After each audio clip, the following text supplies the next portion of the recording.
A warm welcome to all of you. Thank you for being here. And thank you for attending this timely event hosted by Peoria for Palestine. Can you hear me well? Yes. It's an obligatory question. Before we start, please take note of the safety procedures. Exits are indicated by the signs, and if we have to evacuate, please follow ICC staff in an orderly manner. And as you move around the auditorium, please be aware of any trip hazards. So, Peoria for Palestine, it's a diverse grassroots organization formed as a result of the genocidal war launched on Gaza. We are dedicated to working for a permanent and sustained ceasefire. We strive to educate our community on the plight of the Palestinian people and advocate for human rights and just peace. The history of Gaza for the last 75 years is that of immense pain and suffering, as well as formidable resilience. Today, more than 1.7 million people in Gaza are descendants of refugees from the 1948 Palestinian Nakba. They started their life in Gaza with what was already a horrendous health and humanitarian catastrophe as described by the United Nations at that time. Israel's blockade, separation, and enclosure policies for Gaza began in 1991. The wall around Gaza was constructed in 1996 and functions as a tool of containment and state violence. This brutal military separation has never been lifted for 3 decades. It only changed in intensity. In 2005, Israel increased the intensity of the enclosure policies and turned Gaza into an imprisoned and diminished canton and isolated it from the West Bank, where their families are, and from the rest of the world. Electricity and fuel were highly restricted. The types of and amount of goods entering Gaza were severely restricted. Dov Weissenglass, special advisor to multiple Israeli generals, including Netanyahu, first boasted about putting the population of Gaza on a diet. There's more of what he said. In addition to weaponizing food restrictions, several bombing campaigns on Gaza between 2008 and 2023, early 2023, left more than 6,000 civilians dead and more than 63,000 injured. Destruction like this reverberates for generations.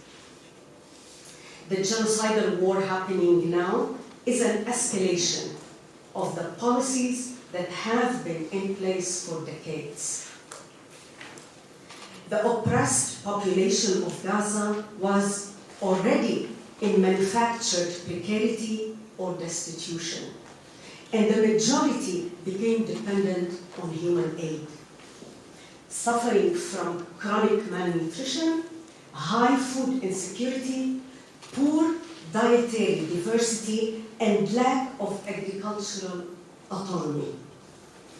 This resulted in a high prevalence of anemia, macronutrient deficiencies, especially among children, women, the elderly, and other vulnerable population.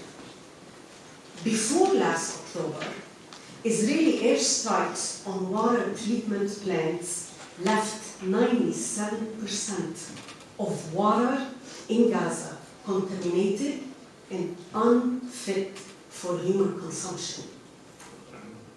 This posed serious health risks, especially for children. The sustained and restricted medical system was overburdened before the war. For this reason, we hear now of hospitals named the Indonesian, the Kuwaiti, the European, the Baptist. All were help from generous countries, all now subject to attack. Constant bombardment and displacement and the loss of family members predisposed many children to anxiety, depression, post-traumatic stress disorder, and other adverse mental health conditions. In fact, in 2020, a study showed that 53.3% of Gazan children had PTSD, even before the conflict. Doctors Khatib, McKee, and Youssef, writing for The Lancet, a leading British medical journal, recently estimated that the total death toll in Gaza, including deaths from disease and starvation, likely exceeds 186,000. The entire population is 2.3 million. You may know about the intentional destruction of the medical system in Gaza since October. We hope today that we can understand this catastrophic situation better from the heroic medical personnel who are eyewitnesses in this horror. We invite you to ask questions. This is really our goal, for you to ask questions, so that learning from this, from their perspectives, become a springboard for action. So I know as you walked in, you had cards if you want to ask questions. Please prepare your questions. I want to start with introducing Dr. Qader Ahmad. Like all medical personnel, I think they are under so much time restriction, and they have to be there when they have to be there. So Dr. Qader will join us from through Zoom.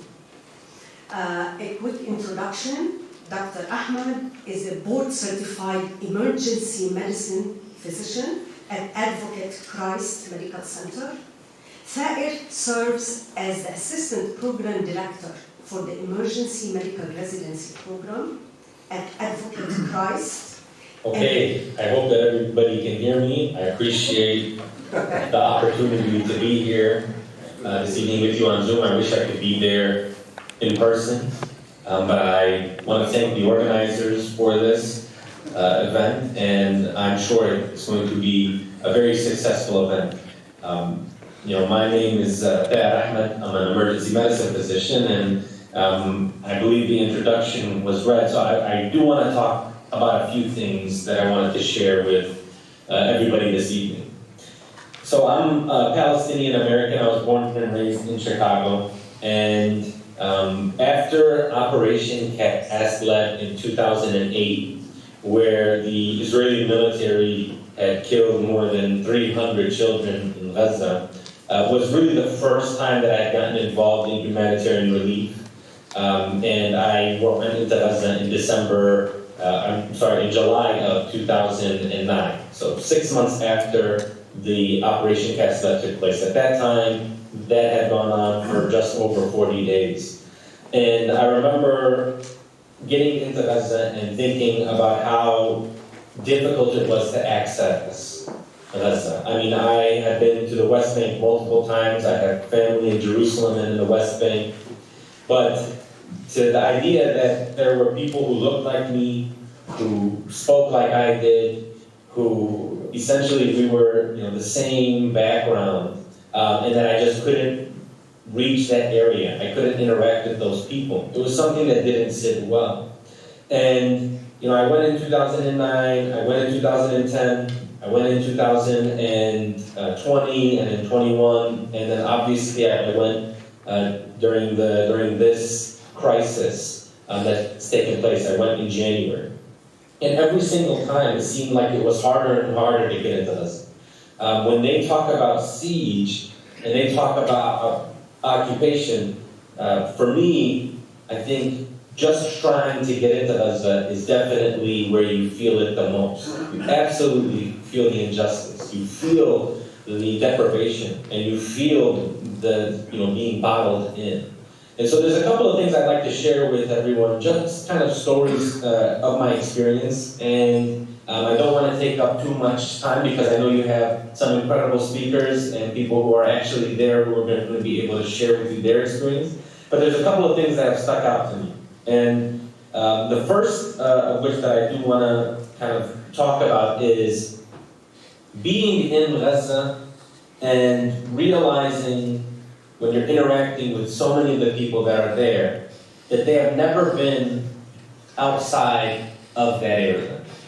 This area that is 26 miles long and at its widest 8 miles wide, that there are people who have spent their whole lives in this area. And they have never been able to leave. They're actively being prevented from getting out. And we are talking about professionals, physicians like myself, nurses, engineers, architects, teachers, students, people who want to further develop themselves, people who maybe want to visit relatives that are outside of the Gaza Strip, people who are forbidden from leaving. And I want to share the story of a family that I had the pleasure of escorting from Egypt to the United States. This family, I think, encompasses a lot of what I heard, I witnessed, and people I spoke to, the struggles that they had went through. This family is a family from the Gaza Strip, from Medina, Gaza, from Gaza City. And in December, they had heard a bomb that was very close to their house. And this is a family of 6. A mom and dad, around 29 and 30 years old, and 4 kids. An 11-year-old daughter, a 7-year-old daughter, a 5-year-old daughter, and a 1.5-year-old son. So when they heard this bomb that exploded near their home, they rushed out of their house. And in the process of fleeing this, they were struck by another bomb. And they're not sure if it was from a fighter jet. They're not sure if it's from a drone. They don't even know if it was a tank shell. They just know that they were struck by this bomb. This bomb instantly killed the 11-year-old daughter and the 1.5-year-old son. The father lost both of his legs in this attack. And the mother suffered shrapnel injuries but was okay. The 7-year-old daughter, again, minor injuries. But the 5-year-old daughter, she had some very extensive fractures in her leg and a very big open wound. And so they went to Al-Ma'madani Ahli Hospital. This is the Al-Ahli Baptist Hospital that's in Gaza City.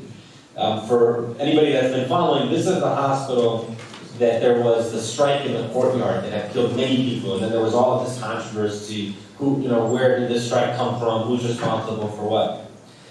So that they were in this hospital recovering. The father lost both of his legs, and then the recommendation for the 5-year-old girl was, it seems like this is a pretty devastating injury, we think we should amputate. Now before they could finalize the treatment, the Israeli military surrounded this hospital. This hospital that had already been hit, that had already gone through so much trauma. They had surrounded the hospital and they had forced its evacuation. So this family, who had lost 2 kids, whose father had lost both of his legs and whose daughter was still very much sick and injured and needed care, had to leave on foot to the south of Gaza. And in the process of them leaving, they had to cross a checkpoint in the middle of Gaza that was created by the Israeli military. I remember the mother telling me that They had to give everything that they had. They had 300 shekels on them, which is the equivalent of $100. And they even had to throw that towards the Israeli military. They had to take their clothes off. They had to, all of their possessions, and then they had to keep going south. And then they finally got to Rafah, which is the southernmost tip of Gaza, as many of you know. And the mom and the 5-year-old daughter and the 7-year-old daughter went to a hospital, a field hospital that was there, and the father went to just shelter where he could find shelter. They were in communication with the different NGOs on the ground, and then they were able to get medically evacuated to Egypt to help figure out what the 5-year-old needed for these leg injuries, for this fracture. Did she really need to have an amputation? So in this process, they get evacuated to Cairo, and out of the work of people here in the United States, people who are organizing, people who are every day working on behalf of the Palestinians in Gaza, they were able to find the hospital in the United States, an organization that would help with living expenses. They were able to get a visa. They were able to really kind of put together a very nice package plan. And I was able to escort them from Cairo to the United States. And I remember being in the airport and being at the terminal in Cairo, and both the 5-year-old and the 7-year-old looking out the window and being absolutely stunned by the planes landing and taking off. They were shocked. They had never seen that before. Every single time they saw, like, oh, there's another one. There's another plane. And there's another plane. And it really hits you that, you know, this really tiny area that's so inaccessible that people from the outside can't get into. The people on the inside are also trapped, and they have only been exposed to airstrikes after airstrikes, campaigns after campaigns. This siege is tightening, and the land that had existed keeps shrinking, and the conditions keep worsening. And we finally got to the United States, and they basically had started going through the care and their treatment plan, all while their father, who's a double amputee now, is still in Rafah. And so while they're here in the United States trying to focus on rehabilitation and recovery, they're hearing the news about there is going to be a Rafah invasion. There's going to be this ground invasion by the Israeli military. They're going to do to Rafah what they did to Khan Yunis, what they did to Medina Gaza, what they did to Beit Lahiya and Beit Hanun and Jabalia and Shuja'iyya.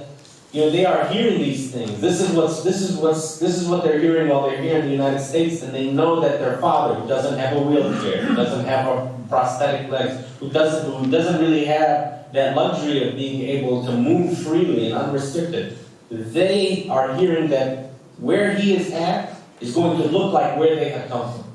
It's going to look like the Gaza city and the devastation that they had seen. The devastation that they walked miles to get to the south. And I was in communication with them. That's something that really, you know, it's this sort of trauma that even though they're not directly under the sound of the drones, and they don't hear the fighter jets and then the tank, the wheels of the tank rolling, they're still very much feeling that. And they're just not at ease with it at all. It is interfering with them being able to focus on the care that they need. So much so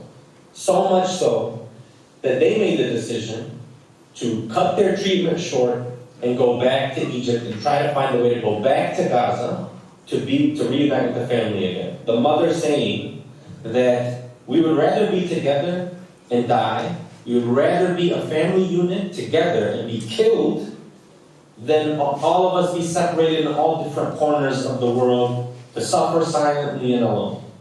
And I think that's the experience that many of us who've been on the ground have that's what we've kind of noticed, is that there is this degree where the people in Gaza have been abandoned by the rest of the world, where they are on their own, and where the conditions continue to worsen. And all they're trying to preserve is the love that they have for each other, the dignity that they carry themselves with that will never be stripped from them, regardless of what sort of attacks are there. And you know, that for me is something that of course inspires me, but it's something that also affects me deeply in a very personal way. It's something that obviously hurts, as I'm sure many of you feel that same sort of pain, where they don't deserve to be treated in this manner. They don't deserve the injustices that are thrust upon them. And so that for me was something that resonated with me. And I want to wrap this up because I know that I'm only going to speak for 10 minutes here, but that's really what prompted me when, as we're here in the United States trying to engage, trying to advocate for many of the people that are in Gaza, for the people that we've met, for the devastation that we've seen, we're trying to let our elected officials, let people who are in these decision-making capacities, we're trying to at least inform them of what we've seen as eyewitnesses, of people who've been on the ground, of people who have first-hand experiences. And we're trying to push them to make the right decision. But we are not just happy with having access or having a seat at the table. That's not what it's about. I don't care about making sure that there's a seat at the table. So when the White House says, oh, we're going to have a very small meeting and the president is going to be there, the vice president and the national security advisor and the UN ambassador and the US ambassador to the United Nations, that's not what we're not just looking to have an audience and to have a seat at the table. We need meaningful change. It's been 9 months of absolute devastation. So if you're going to invite us to the White House to have us to talk to the president, and that's the first time in months that he will hear from somebody who's actually been on the ground, it's the first time he'll hear from a Palestinian, then I would have to ask myself, and this is why we have to be critical and challenge these sorts of things, what's the purpose of this? Why now? Is it because in Michigan that there were 100,000 people who voted uncommitted? How do I reconcile the fact that fighter jet sales were approved days before this meeting at the White House is supposed to take place? How do I reconcile the fact that the State Department approved more bombs that we all saw devastate neighborhoods, absolutely devastate neighborhoods? And how do I reconcile this when 7 World Central Kitchen people are assassinated, in addition to the more than 160 UN workers who've been killed, and 500 healthcare workers in Gaza, Palestinian healthcare workers who've been killed? I can only conclude that this is not a serious meeting, and that what I have to say is not going to make a difference.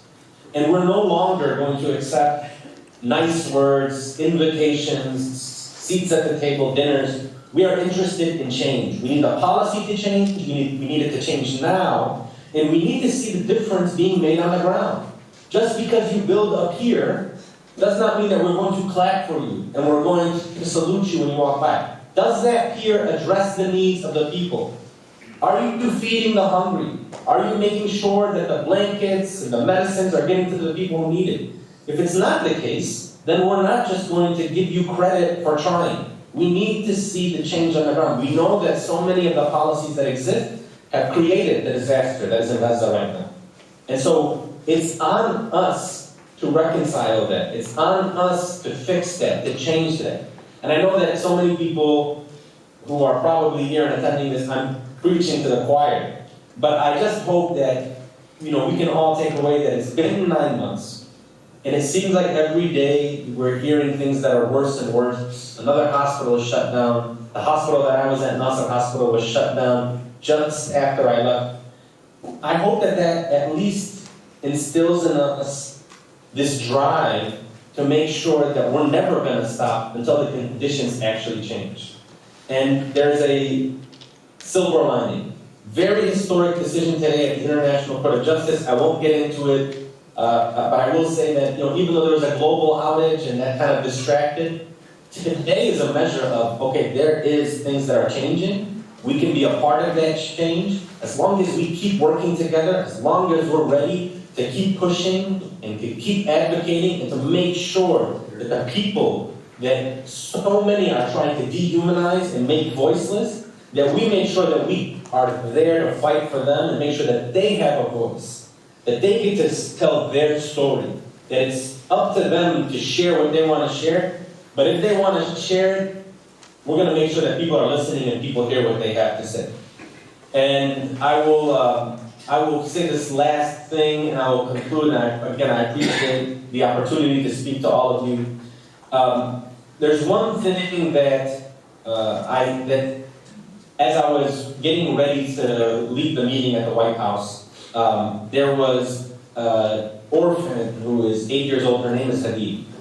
And she had written a letter to the president begging him not to allow an invasion into Rafah. And so I gave him a picture of Hadid, and I gave him the letter, and I stood up and I said, out of respect for my community, for my people, I'm gonna walk away from this meeting. I have to walk away. There's so many lives that have been lost at that point.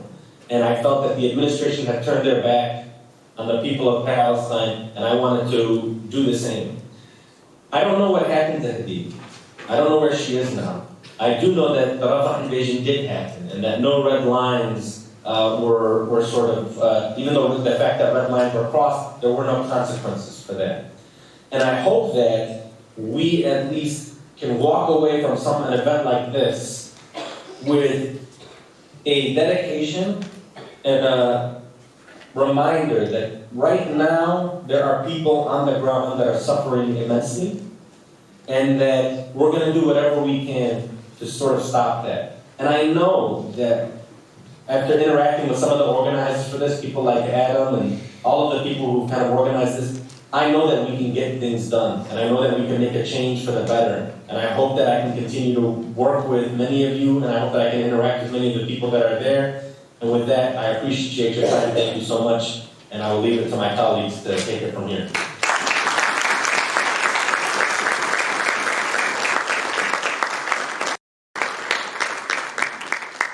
MedGlobal, Dr. Abdul Fadhi. He is the director of fundraising at MedGlobal. So, is Abdullah ready? Okay. So he will tell us just a couple of minutes about MedGlobal.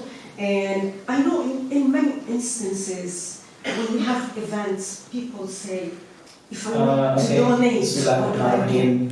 Assalamu alaikum. Hello everyone.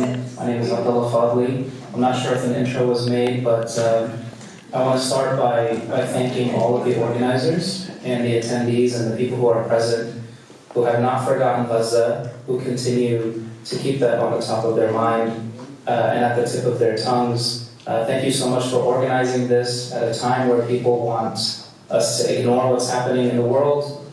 We've all gathered together, and we haven't put on any blind spots on this, and we continue to care about what's happening around the world, especially in Gaza. So thank you all so much. And also, following Dr. Thahed, it's really important to thank him and the physicians that are on the panel today, who have made an incredible sacrifice by entering into Gaza when there was a call to action. There is this sense of duty that they answer to, and that mission, and many of the missions that went into Gaza to relieve and alleviate the suffering and pain of so many innocent people is truly commendable, and something that we're all very proud of, and we're so honored to have people like this advocating on our behalf. The testimonies of physicians who treat people, who alleviate pain and suffering, is really, really important.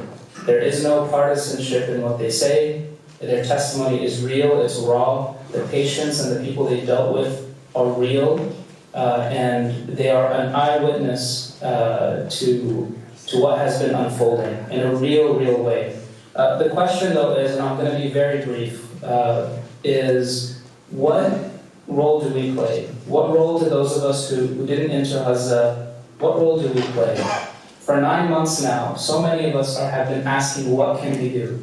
What is it that we can actually do to support our brothers and sisters in Gaza? Many of the men, women, and children and the elderly who have suffered in front of our eyes, everything that has unfolded in front of us has left this entire community having this cloud of melancholy over us, where no matter what we do, no matter what kind of normal life we try to live, we feel like we are mutqasreen, or we feel like we're limited and we have shortcomings in how we respond to what's happening in Gaza.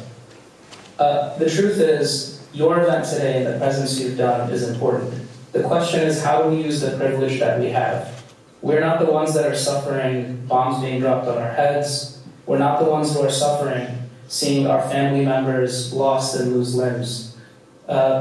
And I know many of you have participated in so many fundraisers and people launching campaigns and people sounding the alarms and asking you to donate constantly from the beginning. And I know Peoria, I know so many communities who have answered that call who have given generously for months and months of months. And they've done so not knowing sometimes what will be happening to their funds, sometimes not knowing what is the result of my contribution. And the truth is, I think that we need to rethink a few things. We need to think about sustainability. I've been fundraising for Gaza since it happened, and this has left an impact on me to constantly have to preach to the choir that I know is already generous and ready to do whatever it takes to come to the table, to dig deep in their wallets, to make sure that they support. But what I will say is we need to start thinking about supporting sustained growth for organizations like MedGlobal. It doesn't matter what happens in a changing environment like in Gaza. There are places that are deconflicted that suddenly become conflicted and they're combat zones again. There are patients that are shifted from one area to the other area. There are borders that close where suddenly aid can't come in. But MedGlobal has been inside of Gaza since 2019. And the only reason we were able to run in October, November, and December, and January in that first mission, one of the earliest missions to enter Gaza, was because we had sustained growth from 2019. We had a presence there. These missions that you see and these physicians that you see, they've met with heroic physicians in Gaza and medical professionals that have taken them in, who are working under extreme and incredibly difficult circumstances to try to survive, and sometimes working without getting paid at all, and they have their own families and lives. And so what I'm going to ask is for us to not wait as a community for an emergency to trigger our generosity. Let's not wait for a campaign or somebody to come preach to the choir for us to sustain an institution or an organization or a project or relief efforts inside of Gaza. Let's make sure that financially that we have a model where we have recurring payments set up and that we know that monthly we're there no matter what happens. Because MedGlobal has been there, is there now, and intends to be there in the future. No matter what happens, that's something that we want to be. No matter how the circumstances change, no matter who we have or don't have or what challenges present us, we intend to be people who respond, to send physicians in like Dr. Thad and Dr. John Kahler and many others who have made this sacrifice. But we'll also be meeting with 140 or so medical professionals and staff on the ground to work on alleviating this suffering. Again, I know I'm preaching to the choir, but what I'm going to ask you today, inshallah, and I think the organizers are going to put up a screen with a QR code, to please flash that QR code and donate generously today. Donate generously and donate in a sustained and recurring way. So that way, when the time comes for us to respond, we can respond. And if something freezes, we know how to adapt and shift and move. We are a beneficiary-first institution. We want what's best for the people of Gaza and in any emergency or situation. And so I thank each and every one of you. All of the stories that Dr. Thad shares, Dr. John Kahler and many others, I know we've heard so many of them. There's one thing I want you to know, for those of us that are on this side. Sometimes it's overwhelming to hear them and see them and elicit emotional responses and reactions. We, at the end of the day, will be able to end this meeting. We can always turn off the news. We can always go back to a safe environment. The people of Gaza do not have the option to turn or switch this off right now. And no matter what the situation is, this has been happening for 9 months and it's unacceptable. So we have to do our part. I'm not asking anyone to endure any suffering or pain or to endure anything. That's not what's being asked of us. What's being asked is what Dr. Thad mentioned about advocacy, making sure that this isn't an issue that gets ignored suddenly because there's an outage, that this is something that's constantly talked about, and that we're pressuring people who make decisions to make the right and humane decisions, and to make sure that our contributions are supporting the efforts of institutions like MedGlobal. So with that said, thank you all so much. There's so many more testimonies that you guys are going to be hearing that are going to be impactful and beneficial. Thank you so much, and assalamu alaikum wa rahmatullahi wa barakatuh.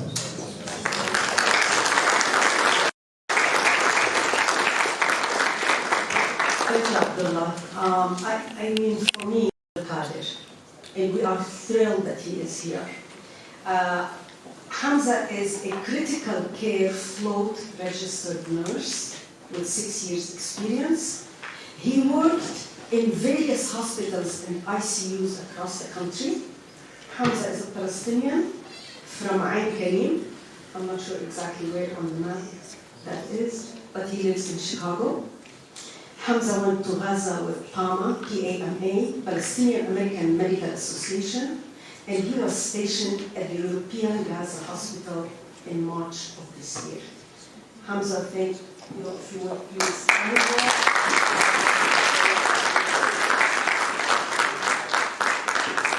We'll get Hamza's thoughts, and then we will proceed. Thank you. Assalamu alaikum, everyone. Good evening. Can everyone hear me okay? Yeah. So my name is Hamza. I'm an ICU nurse. I've been an ICU nurse for about 6 years now. I live in Chicago. I've been in Chicago my whole life. I'm Palestinian from Hamza. I'm not going to go too much into the facts of the year. I'm sure you're all aware of what's been happening. So I'm just going to kind of briefly talk about my experience and how it's drastically changed since I've left. So I had the privilege and honor of a lifetime to go with Pam in March. I was there in the European hospital from March 4th to March 18th, 2 weeks. Unfortunately, the European now is completely abandoned. It has been completely evacuated. The patients that were there, the refugees that were there, are all gone and dispersed.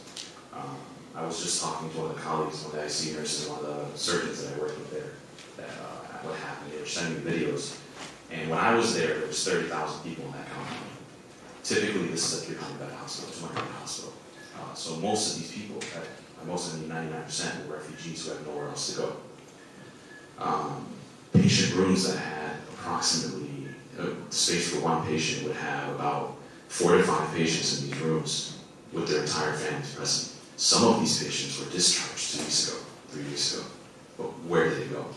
The entire compound, so there's a school of nursing, and there's the actual hospital. Everywhere you go, no matter where you walk, there are tents. People just live there. When you're walking through the hospital, in any hospital, anywhere you go in the world, you don't have people living in staircases. You don't have people living in the hallways. The only thing that separates these patients from everyone else is literally their bed sheet. So imagine bed sheets in the hallways and staircases. That's how they live. And what makes the reality of that sadder is that those people, how they describe the people on the ground, is that they were living in Jannah, which is to them paradise, because at least they had walls around them, at least they had running water in the hospital, at least there was electricity, and at least there was some Wi-Fi, whether it be an hour a day, 2 hours a day. So as a critical care nurse, my best use would be in the ICU. So when I got there, they had 3 ICUs. Their main ICU, their cardiac ICU, and then an overflow ICU. There is no level of preparation that you could have that could prepare you for what you see. So I'm Palestinian. I'm very aware of Palestine. I'm very aware of Gaza. I've seen the worst of the videos. I've seen the worst of the pictures coming from all various sources. So I went in there with as little expectations as possible and expecting the absolute worst. So when I speak, when Dr. Thad speaks, when Dr. John speaks, everyone that goes and they speak, there are no words, there are no videos, there are no pictures that can depict and accurately describe the level of destruction and how horrific the situation actually is. So when you get in there, it became crystal clear how bad it was from day one. There was no soap, there was no sheets, there was no infection control, there was absolutely nothing for me to be able to do my job properly. And in a hospital, what do you do when you don't have disinfectants, when you don't have soap, when you don't have the basic necessities to take care of patients? We would have to run around to try to find certain wound care equipment. We had a patient, for example, who had a significant wound, a fasciotomy, so his right leg at the bottom was completely exposed and open. So here in the States, we have something called a wound bag where you cover it up. We don't have wound bags, we don't have anything. So what we have to do is we have to scavenge up some supplies, get as much sterile equipment as we can, and we had to rig up and call engineer and have them rig up the suction on the wall to try to MacGyver this for it to work. ORs are so backed up that people are waiting and dying because they can't get access to care. basic procedures couldn't be done. There's not enough anesthesiologists, there's not enough surgeons. So we were having to perform actual operations in ICUs. For example, that same person that was in the ICU, he had to have a degree, which is basically cutting away at tissue. I know this is extremely graphic, and I'm very sorry, but I need to kind of demonstrate the level of how bad it was. And we would have to go to the OR, borrow their equipment, and do this to patients while they're awake. We didn't have enough anesthetics or sedation to put them to sleep to do this. So we're carving away a man's leg while he's in and out of consciousness because we can give him the ketamine that we had because we had just run out of fentanyl and morphine the day before. And we're carving away his leg while he's awake and he's screaming. And this is the most functional hospital. It was the most functional hospital in Gaza when I was there in March. It's only significantly gotten worse since then. The EGH is no longer functional. There are no functional hospitals. Healthcare in Gaza has been completely destroyed. So some of the main takeaways that I took from my experience there is that the numbers that we were hearing, like I came home with this fear and suspicion that we were horribly wrong with the numbers. And recently the Lancet came out with that report. I was struggling for months trying to figure out there's no way we're right. The level of destruction, every person I talked to had 2 dozen, 3 dozen, 4 dozen people from their family killed. Things destroyed everywhere. Over 100,000 tons of bombs dropped. Now, for every ton killed one person, that's 100,000 people. So how are we at 30,000? How are we at 40,000? Then you see the level of destruction. The infrastructure in Gaza is completely destroyed. There is no more schools. There is no more education systems. There are no more functional hospitals. Anything that you could imagine that creates a society is completely gone. When we went outside the hospital to kind of go to the camps to see what life was like there and how we can contribute there, nothing on earth could have prepared me to see the conditions that they were living in. Children running around without shoes, clothes that they look like they've been wearing for months, then no water, no facilities, no bathrooms, nothing. And most of these people barely had food to eat, or if they had anything to eat at all. Some of the people I talked to hadn't seen meat in, I think it was, 6 months at the time? Nothing.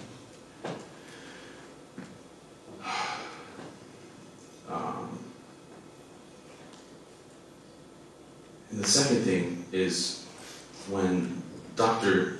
Thad and Dr. John were speaking at a panel before I had the opportunity to go, and they had mentioned that the rebuild of Gaza was going to take decades. And they were kind of the nudge that pushed me to make my decisions of how to go. So the real work really does start when this is all over. But the most impressive thing, and I don't want to take too much time because I know Dr. John wants to speak, and I really want to open up for you guys to ask questions. But working with the staff at Gaza was one of the most heartbreaking and most humbling experiences I've ever had in my entire life. So people like to introduce us as heroes and as whatever. I cannot accept that title because working alongside those people, with the people of Gaza, they are the true heroes. And here's why. You have nurses, doctors, surgeons, respiratory therapists, volunteers that have been working nonstop now for 9 months. Most of the staff that I worked with were previous staff members at Shiva, Indonesia, Kuwaiti, and so many other hospitals that they worked their way down. Some of them were actually some of the staff members that were abducted from these hospitals and held hostage for 2, 3 weeks, 4 weeks, a month at a time, and then dropped off, separated from their families. I would estimate that 80 to 90% of the people I talked to were volunteers. They weren't getting paid at all. So they were doing this for free. And they went from hospital to hospital to hospital to take care of these patients. The ones that were getting paid at the time, they were making $200 every 50 days. Now I want you guys to imagine what $200 is every 50 days. And I want you to know on top of that, imagine in a situation where at the time, a bag of flour in the north was $800. So, despite the level of destruction, despite all of this, they showed up every single day. And we worked with one of the OR nurses. Her father and I think 3 from her family were killed the night before. So she took that night off. She was at work the next day. She showed up every day. Every single day. They showed up and they did their absolute best. And the harsh reality is that without us continuing, and I know it's exhausting after 9 months, without us continuing to push and shove, that every single day that passes, it only gets substantially worse. Like the Lancet reported, the indirect deaths are about 5 times more than the direct deaths. Every day that passes, we're dealing with dozens, if not hundreds of people that will die long term. The chronic malnourishment, the lack of aid, the basic necessities of just pain control. Like, I can't get, and I truly cannot get some of the screams that I heard there on the ground while we were doing basic things out of my head. With that, thank you so much for inviting me.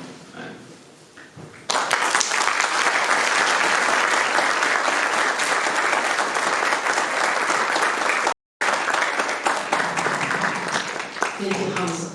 I mean, for me, I have no words. I'm a mother, and every time I see those images, I think when my kids even scrape their knees, you know, how I was utter, just, I was traumatized. I don't know how anybody can tolerate all of this pain. At this stage, please, we would like to collect the cards for everyone who has questions. Our members here can take the questions from you so that we can start sorting them out and having questions for our doctors here. Okay. We'll take a minute because we don't want to disrupt John when he starts here. In 2017, and it seems that some of us can never retire, you know. Again, University of Illinois alum, and he practiced for 34 years in Cook County Hospital, and as well as he maintained his own pediatric practice in Hyde Park. And for 25 years, he has had an interest in global health and has participated in humanitarian work around the world, from Mexico to Haiti to Tanzania. That's a lot of hopping around the world for an unbelievable cause. In 2016, he dedicated his time to the Syrian diaspora in Jordan, Lebanon, and Greece. And after returning from Syria, Dr. Kahler retired from clinical work to dedicate his time to building a humanitarian organization concerned with the needs of the displaced and the desperate. In 2017, he collaborated with Dr. Sahlur Anu Shivaruju to establish an INGO MedGlobal, which we just heard about.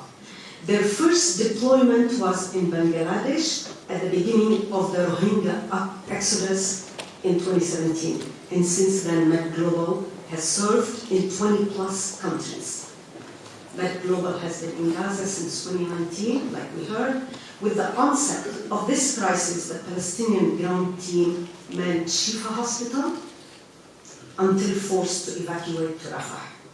So Dr. Kahler has been in Gaza four times since January, and he participated in opening the primary health center in Rafah and the first of 4 nutrition stabilization centers in Gaza. Dr. Kahler, the floor is yours.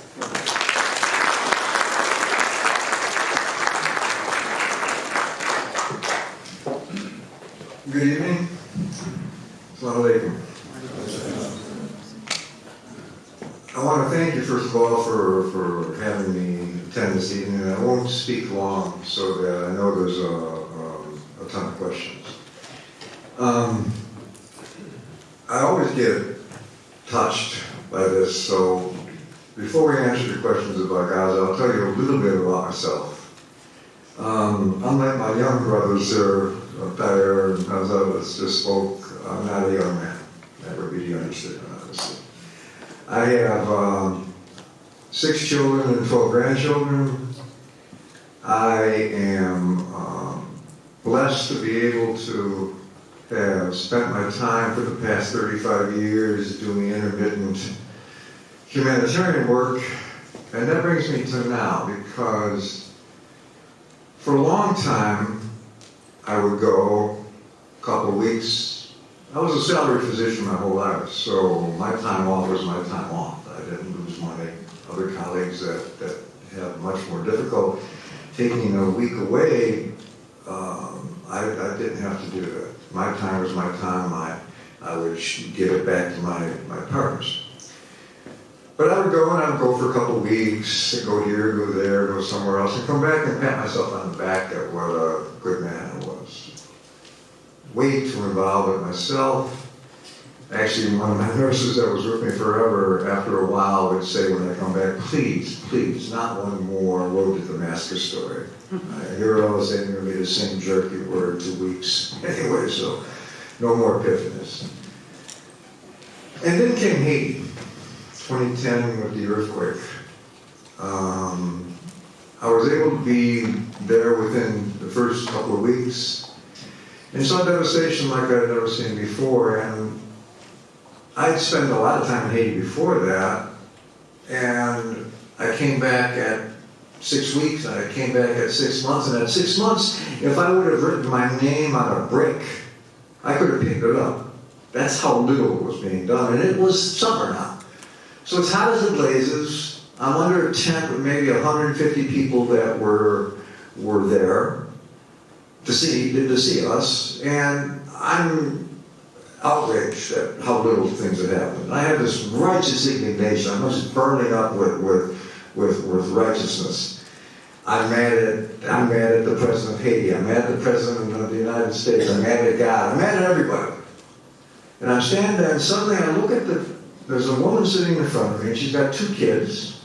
She probably had walked 3 hours to see me, had waited another 2 hours, and had a look in her eye that said, you might be able to concentrate on me, you think? And it dawned on me at that moment in time, the president of Haiti wouldn't know me from Adam, and the president of the United States couldn't care less, and God would say, you're mad at who?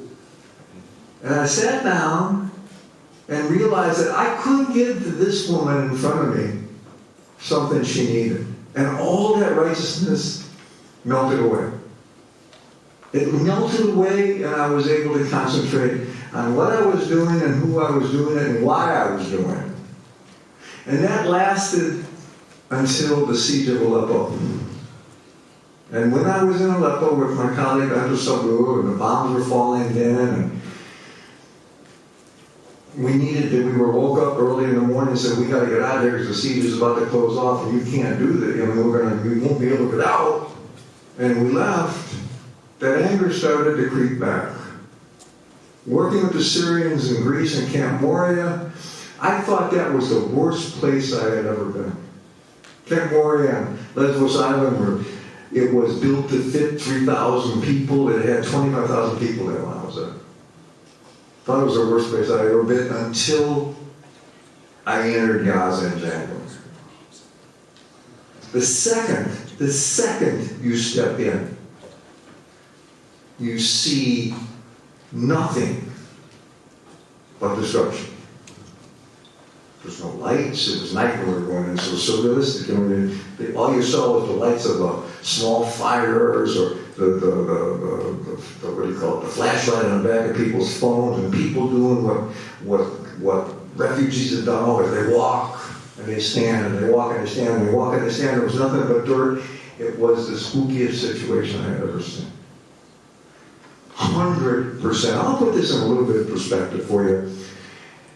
And then I'm going to answer a question that was asked to me today by a reporter, and then I'll stop because I know there's a lot of questions. Let me give you a little perspective. In Gaza, entire Gaza, as Qader mentioned, is about 27 miles long, maybe 7 miles wide, right? So a marathon runner could do it in one day. Wouldn't be a problem. Wouldn't be a problem at all. Rafah Governorate, it's about 25 to 30 square miles. You could put Rafah City inside Istanbul Airport. In October, it had approximately 150,000 people, maybe 5,000 to 7,000 people per square mile. When I was there in March, 1.4 million people. in 4 months.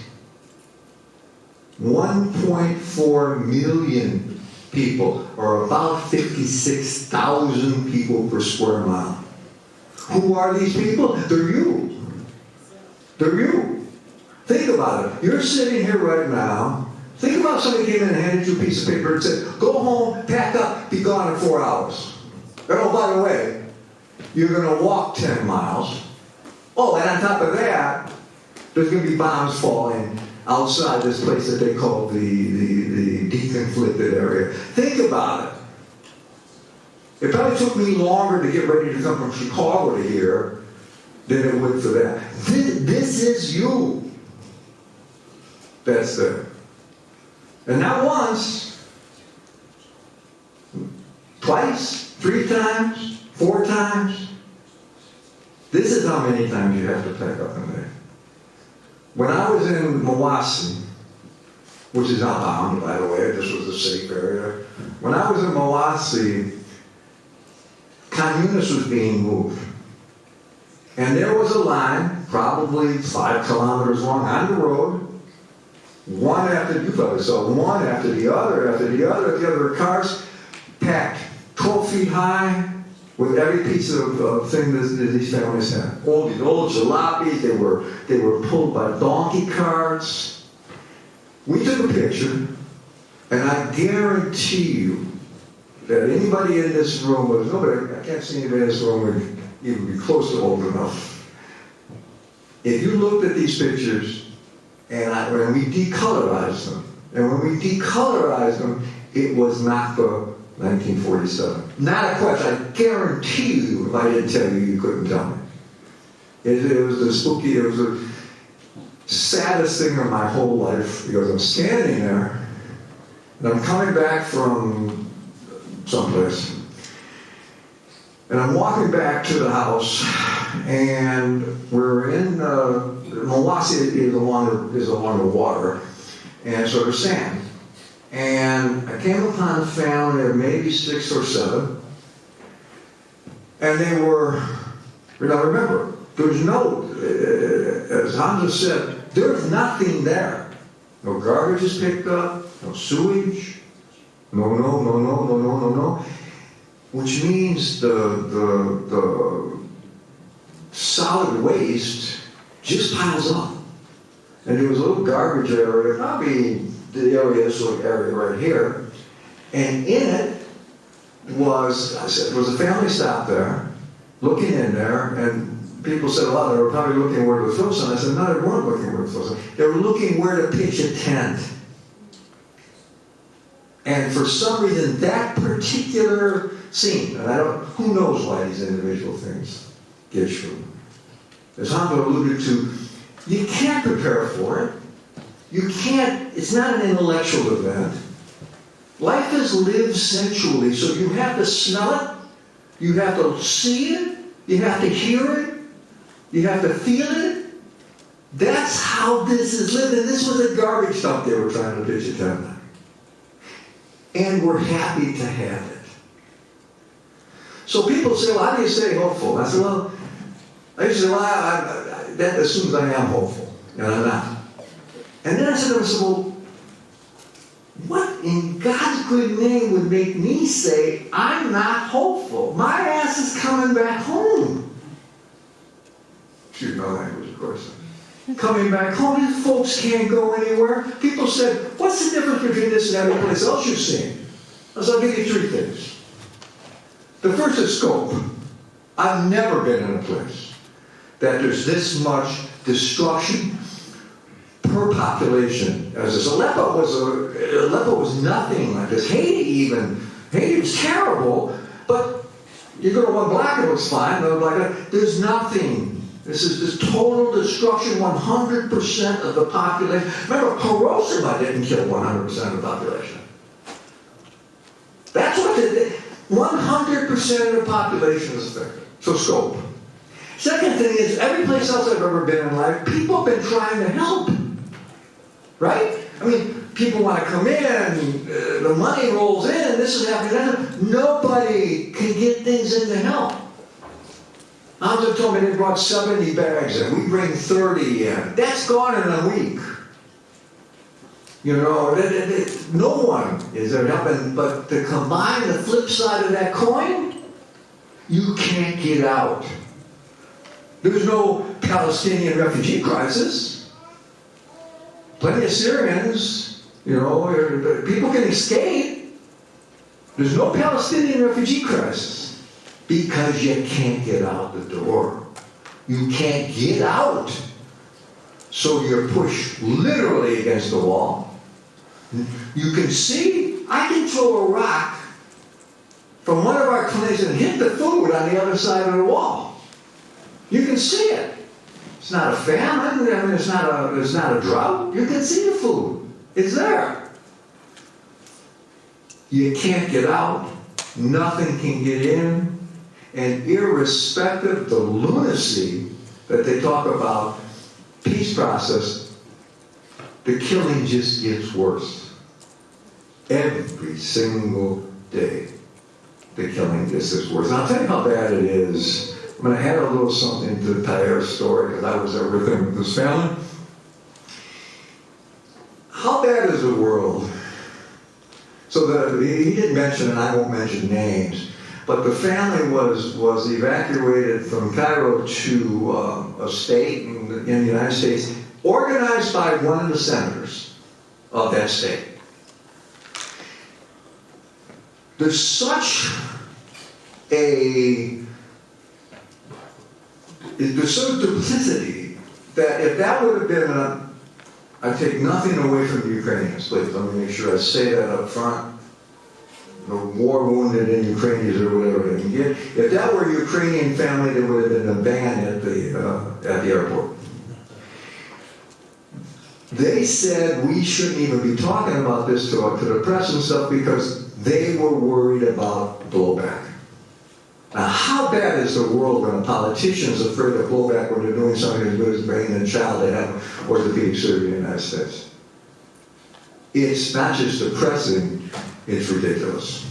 So we'll answer whatever questions we can now, and when the event is over, anybody who still wants to talk, I'm available.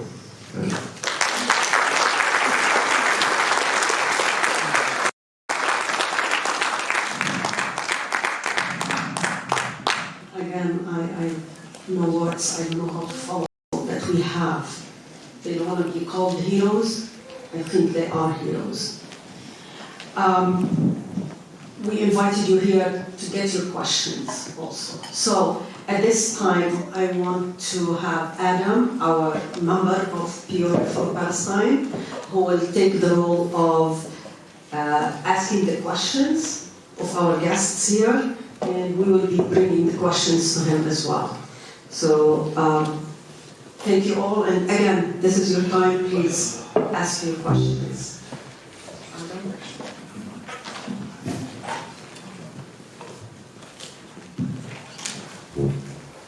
When I say it is an actual honor to be sitting with you guys, and I know you said you don't want to be called a hero, but the work that you do is unimaginable. Like, none of us in this room have as much experience as the both of you going inside a place that is, I mean, it's unimaginable. I mean, you can't even imagine going inside somewhere like that. So that's why we're going to start off with our first question being, what made you want to volunteer for this work, knowing your safety is not guaranteed?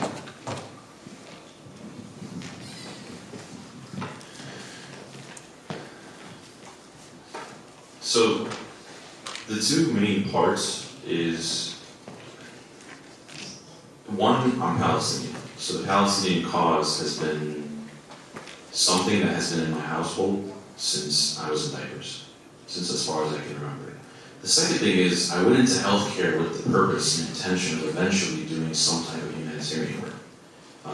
Maybe subconscious that was because I was Palestinian, I knew that eventually it would be my people that needed me, but I didn't imagine it to be to this extent. I got to a certain point, is at first, in the beginning of October, I thought that this was another quick 2-week, 3-week thing, but it became very clear that it wasn't. So day after day, you see these pictures, you see these videos, you hear the horrific things that are happening. And I'm here, safe. And just like Dr. Thet said, they're Palestinian, I'm Palestinian. They look like me, they talk like me. The only difference is I live here and they live there. So I felt, in lack of better words, I felt like a fraud being here. Genuine. I would get up, go to work, and the hospital's here. I have every luxury that I can do. And my people, other human beings, are being slaughtered. They are denied the most basic needs of humanity.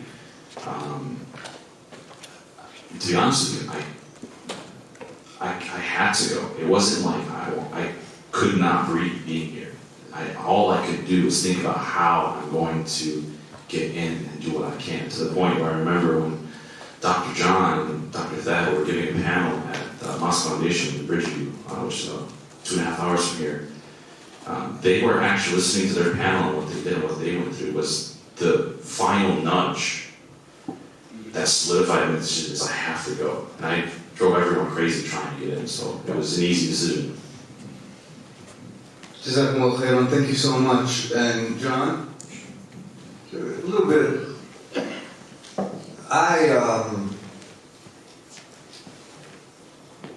This is 1933 for me, meaning that I could not attend to the level of this. I want my grandchildren to know that at some place, at some time, my grandfather was there. I don't know what the end's going to be. I won't see the end, but I want them to be able to say at some time, my grandfather tried to help. All right. Our next question. Did you experience a lack of medical supplies while working in Gaza? If so, how did that impact the quality of care that you were able to provide? We'll go back to John. Well, it's a simple one, yes. And it negatively affected it. I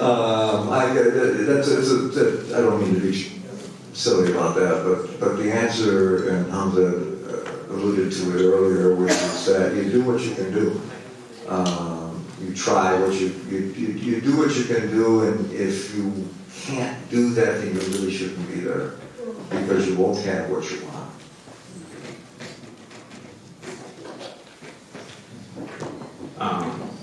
And just like Dr. John mentioned and how I mentioned, yes, like our team brought in 77 bags of equipment and medical supplies. It was, because it was a giant sponge, what we brought in was a drop of water. I mean, it probably was used up that day in the grand scheme of things. So it basically it impacted every aspect of what I do as a nurse or what anyone would do in a hospital setting. To go more specific, so when you guys ran out of supplies, what did you substitute it with? Whatever you had available. Like I said, we had a patient that needed a wound vac. A wound vac is a device where you literally would seal off the area and it would create, like basically suction, just seal off the entire area. That's how I describe it. So we had to just rig up anything that we could find. So we went and raided Central Supply, and we looked for literally like just film, and we got random tape. This is meant to be sterile, but we stay as sterile as we can. We didn't have soap or water or any disinfectant wipes, so we would get really crappy gauze that would break apart in your hand and use whatever tap water we had to clean our patients. For sheets, we were cutting up old isolation gowns and putting them underneath. And if you guys don't know anything about isolation gowns, the material is awful. That's not suitable for you to sit on. All right. So what did a typical medical team look like?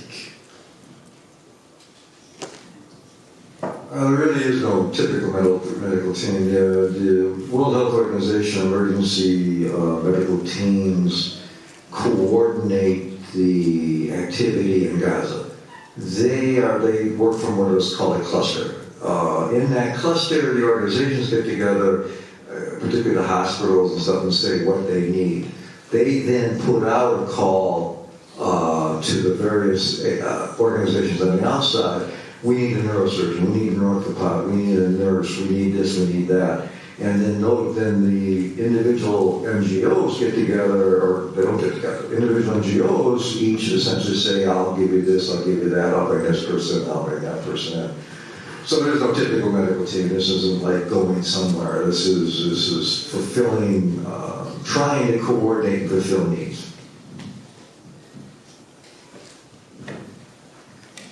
Basically what Dr. John said, so our team was 3 ICU nurses, an anesthesiologist, and 5 surgeons. But every team went in, like there was a team of 20 from another organization, some as little as 4 or 5. So Dr. John said it best. All right, this is going to be a very, interesting question.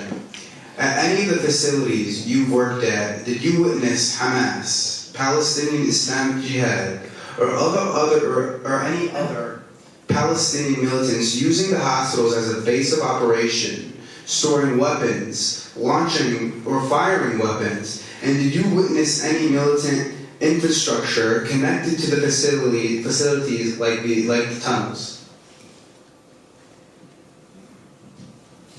I'm probably better to answer that because I've been in more often and in more places, and I understand the nature of the question, and the simplest of all the answers is no.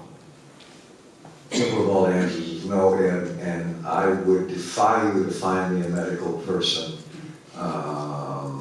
that has, an international medical person has been in that has seen anything to that effect. It just doesn't take away from the tunnel system, which everybody and their sister knew existed, including every single member of the Israeli Defense Force. So are they there? No questions about it. Are they stuck under ship for hospitals as a control center? No. And no international medical personnel has seen any of it.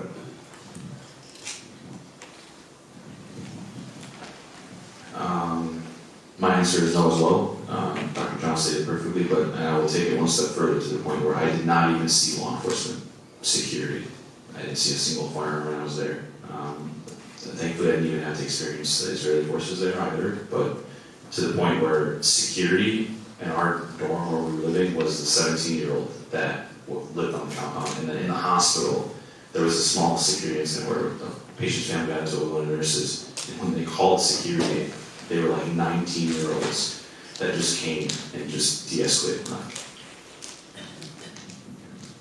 Let me make sure you understand, there is no police force. They were targeted. So all official defense personnel, security personnel would never admit to that. You will see armed men on top of like trucks that come in. You might have seen pictures of this, armed men on top. Remember, Hamas was the political organization that controlled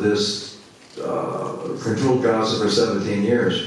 It would be like being in Chicago and saying, if I'm going to get a nice position, I need to be a member of the Democratic Party. Well, you did. You do. So that the ministers and the directors of the hospital may have been associated with Hamas. No one doubts that. They weren't fighters. They were bureaucrats. So that's, you should keep that, when people pepper you with that, you should keep that in mind. Were there times when specialists were not available? And if so, how did the team handle cases outside of their specialty? Dr. John will be able to answer that better than me, because he's been there multiple times in multiple places. But for us, 110%, and that was every single day, every single minute, every single hour. So at the European, when I was there, we had, like I said, 30,000 people in the compound, and they were at, I think the figure was about 1,000 patients in a 250-bed hospital, 6 ORs, and unfortunately, most of the time, we would only have 3 or 4 running because, at most, usually there was 1 or 2, because either there wasn't enough anesthesiologists, there wasn't enough surgeons, there wasn't enough equipment. Like, I don't have a war experience, but they were so short-handed that they asked me to fill in for 2 days. So I went in, they taught me how to scrub in like 4 minutes. They said, these are what these instruments do, just when I point to it, hand it to me. And I would sit there in the OR and go, oh, okay, here you go. And I, at one point, played the role of like an assistant anesthesiologist. So you do what you can, and absolutely there was never enough specialists for anyone, really. The one good thing about surgeons, not the one good thing about surgeons, a good thing about surgeons, is that they're all multiply trained. So they may be a subspecialist in gastrointestinal. Our colleague MD was the head of bariatric surgery at University of Illinois. There wasn't much bariatric surgery needed to be done in Gaza. He also was a trauma trained person. All of the surgeons are multiply trained. So that the shortage wasn't in surgeons, the shortage was in everybody below the surgeon's floor. Scrub nurses, anesthesiology, enough diesel to keep the things going. I'll give you one quick example. Al-Aqsa Hospital is the biggest hospital, second biggest hospital in Gaza, the biggest hospital in the middle. The ER, if you took this room and cut it in half, and then squared it off as big as the ER, they would get 4 multiple trauma episodes. Now, in OSF hospital, multiple trauma is maybe 6. There's a bus crash and we're going to mobilize them because there's going to be 18 patients that come in, 10 of which have whiplash. This multiple trauma are 50 people brought in by 75 people into a room just the size I put it up to you. The people who are taking care of them are third-year medical students who have had no clinical training, in addition to the couple ER docs that have worked Shifa and have worked every single solitary day for 5 months. So if somebody asks about quality of care, it's there, but think about it. Next question from the audience is, what do you guys think of Hamas?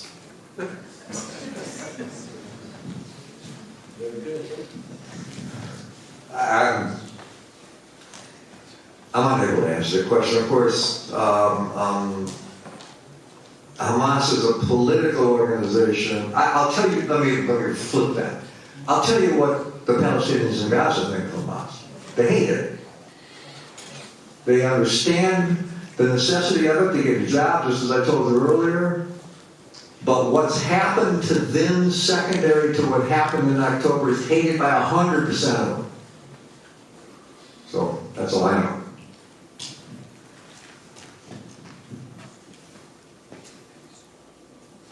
So I'm Palestinian, I'm Muslim, and I've been to Gaza and it's stamped on my passport.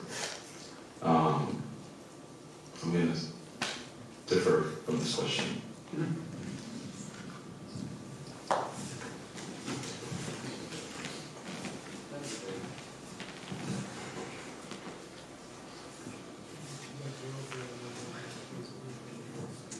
Do you foresee a political solution being possible now or in the future?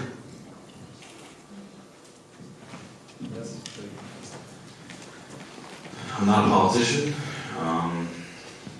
I mean, yesterday the vote came out from the Israeli government, 68-9, essentially that Israel will never allow a two-state solution. I'm speaking on behalf of myself and only myself, under what I have known my entire life and what I'm witnessing with my own eyes, I don't think that with the current government structure that we have here or in Israel, potentially in Gaza, that something drastic has to change globally in order for this to happen. I don't have an answer for that. I guess I'm not sure what the political solution versus what is. There's not much left to destroy. There's still 1.5 million people that could be displaced or killed. The bombing will stop, it always does, it has to stop. The problem here is the bombing will stop, it has to, it will, it always will. The humanitarian access will be opened. The question is neither of those. The question is, what will be the governance authority afterwards? That's why this hasn't ended by now. The question will be, what will be the governance authority afterwards? And anybody who tells you they know that is lying to you. So, yeah, there will be a solution. I guess they'll call it a political solution because killing will stop eventually. But what's going to happen and how the administration structure is going to be and what are we going to be able to do, that's a question that nobody knows. Have you guys ever seen any IOF soldiers? Israeli occupation soldiers?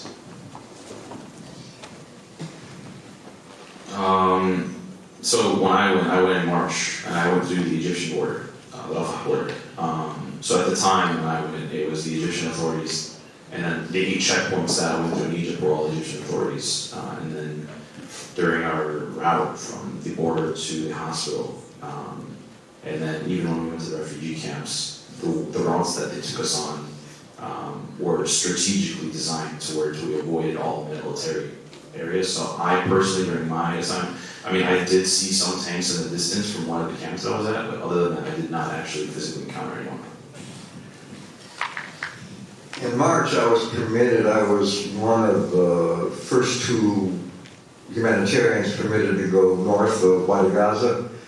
And to do that, we did have to cross 3 checkpoints with Israeli forces. So I interacted at those checkpoints with them. And if the question is, was there a problem interacting with them at those checkpoints, the answer was no. They said go left, you went left. They said go right, you went right. There was literally no talking back. Once we got through there, we had a little drone that followed us the rest of the way, so we didn't need much more stopping after that.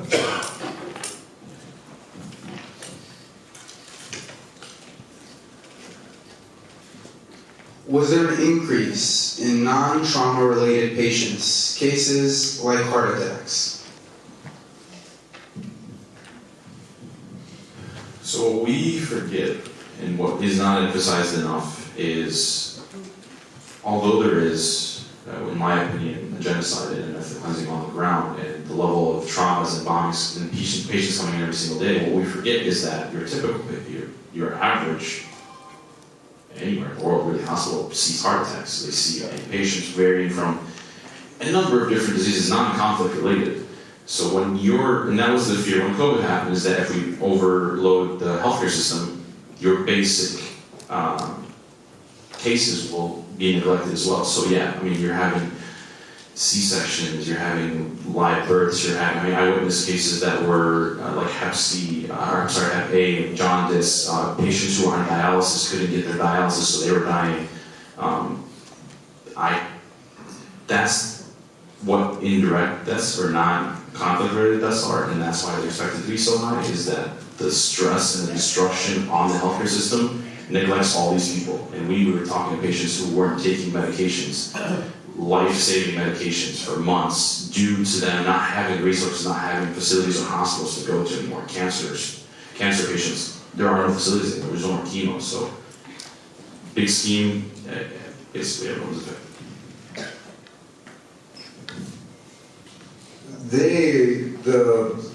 The non-communicable diseases can lay low for a long time. The figure that I heard, that I'll just share with you, I don't know what's veracity, is that there were 900 children in Gaza under 16 years of age with type 1 diabetes. There was no insulin in Gaza. No insulin after a while. So, for the past 6 months, those 900 children, if there were that many, have received no insulin, which means a significant number of them will be dead by now. So did we see them? No, it's dangerous to come. You don't jump in an Uber and go to the hospital. So it's dangerous to go to the hospital. So if my blood pressure's up, that's silent, right? Who knows if it's 240 over 150 or 180 over 100? Who knows? Who cares? I'm trying to eat. I'm trying to protect my children. So it's there, and it'll come back. And we'll figure, I mean, it'll get figured out after the bombing stops and people actually get back in. But it's real. Now, have you guys faced any injuries, physically or mentally, while, coming back from Gaza or being there?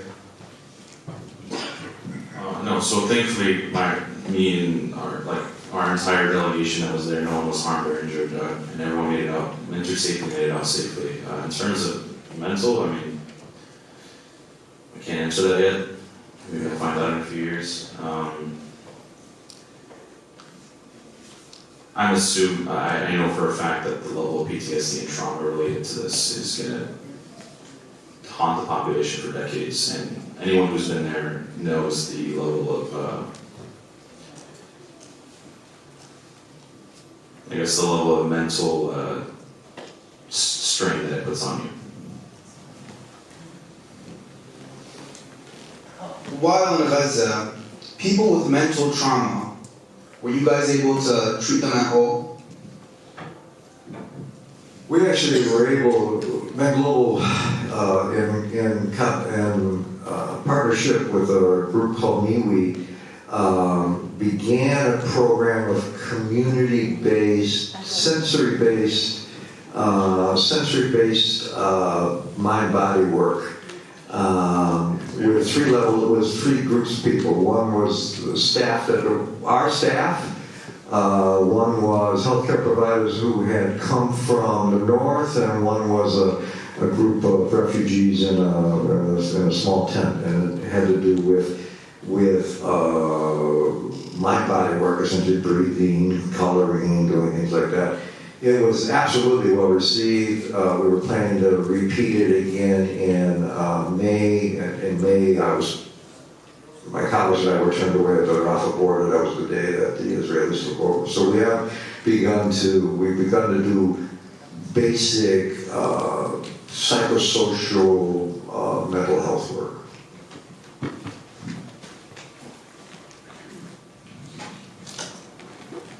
So every day, when we were on the compound, there was thousands of children here. So every single day they were having the volunteers and refugees and any extra volunteer staff that was there. They were doing small activities for the kids every day, and there was social workers and counselors volunteering, teachers, anyone who really would. But me and myself directly, that's not my scope. I mean, I did what I could, but I didn't participate in that. Now, we obviously know that electricity was on and off. And when it was off, what would you do with your, communicating with your families, with communicating with your colleagues if they weren't in the same area as you? What did you do with that electricity? And then, if there was no electricity, how would it would it ever be powered back on? And if so, how? When we went in January, the day we went in, the Wi-Fi was shut down by the Israelis for the next week. It had nothing to do with us going there. It just happened to be the time. It was always being prepared for another assault. The electrical grid has been down for years. That hasn't worked for years. So it's all generators and solar-powered paneling and hospitals and stuff like that. They put the solar power panels, of course, on the roof, and as you might imagine, one of the first targets of the drones were the solar power panels. So, but the grid itself has been worthless for 15 years. So I was only stationed at the Emergency Medicine Hospital for my 2 weeks. We had power the entire time, but I think 2 to 3 times a day it would shut off, and then the power would restart. But it was only down for approximately 15 to 30 seconds every time. Wi-Fi, we would get lucky. I mean, 2 hours a day, 3 hours a day. It really depended on the time of day. When there was increased activity in the area, we had no service, so we called our families whenever we could, really. Just as a side of that, all the teams have sat phones that they have available to them in case there really is an emergency. Now, remember that if they really wanted to, Israelis could shut the satellites down too, but they managed to leave the sat phones up and running. Were there times you feared for your life? Obviously, the whole time you were there, you were probably fearing for your lives, but were there times where a bomb was so close to you that, you know, you were so scared another one was going to be dropped on top of you, or anything like that? I mean, the obvious answer is yes. You're in a war zone where bombs are being dropped every however many seconds. And the entire 2 weeks I was there, I'm sure you all heard of the Zanana, the drone that's always circling in the sky. So there was not a second of my 2 weeks that I didn't hear it. Every single night, approximately 8 p.m., the bombings would intensify, and they would go on until 8 o'clock in the morning or so. And when I tell you that some of them would literally shake the earth underneath you, now I can confidently say I can sleep through a bomb, because after the first few days, you get so tired that you just go to sleep. But we would literally wake up in the middle of the night, and we were a group of 5 in one little small dorm, so on the floor. You would awaken to literally the entire building shaking, and you wake up and you still feel shaking, the windows rattling, and you kind of just wait, and then a few more seconds later you'll hear a secondary. And this went on every single night for 2 weeks, and this was when the activity near where I was at a minimal, so I can only imagine what it's like at its peak. Let me just add two things to that. The comment about the drone is absolutely correct. You hear it 24 hours a day, every day. And anybody who knows drones understands that drones are made to be silent. So this was a purposeful decision to have this level of drone activity with noise. Because drones are made to be silent killers. The second thing is the bombing picks up at night, goes all through the night, indiscriminately. And I just want to mention one thing, because it's important when you hear this stuff about deconfliction. The reason there's so many people in the hospital and in the courtyards is because the hospitals are supposedly deconflicted. Now, we know that's not true, but they are. And this is why you get all these tens of thousands of people there. But to understand what deconfliction is, if this end of this stage is the hospital perimeter and they say that's deconflicted, the end of that row isn't. So it is clear that can get bombed and this isn't supposed to. And you have some 17-year-old kid or 18-year-old kid in Tel Aviv who's on the TV making the decisions on the coordinates. And so that's what happens. That's why people feel, they don't feel safe, but they feel safer inside than they do out there. And in point of fact, it's proved not effective. Let's see what I did. With all that we've heard and seen the IDF doing to the people in Gaza, what would you call the IDF? How would you describe them?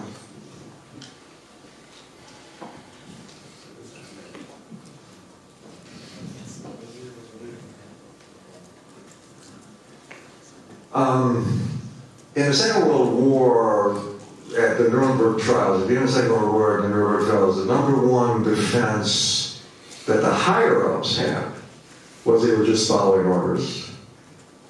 This will be the same thing. This will be the same thing you hear now, except for one thing: they don't deny that they're trying to destroy Gaza from one end to the other. What would I call them? I'm not sure. I have a whole bunch of swear words that have existed within my life that aren't appropriate now, so I'll leave them alone.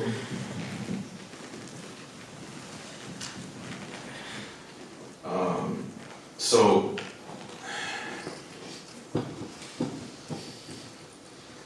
I'm Palestinian. My answer is relatively clear, but like I said, in my opinion, the number of international laws that have been broken since the 77 years of occupation, the words that I would use is the Israeli occupation forces. I would describe them in my personal opinion, and I may be held accountable for this now, but history will be the judge in the future, and that's what I'm banking on, is that they are 100%, in my opinion, the true terror entity in this.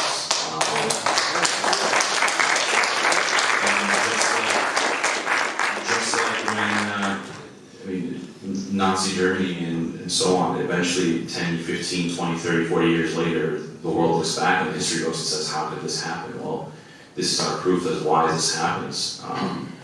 That's my personal take. Now, this is a question from the audience. From a medical perspective, would you classify what you're seeing? Is it called a genocide? Genocide isn't a medical definition. Genocide is an international law definition, and the activity in Gaza right now certainly qualifies as such. There's not a question about that.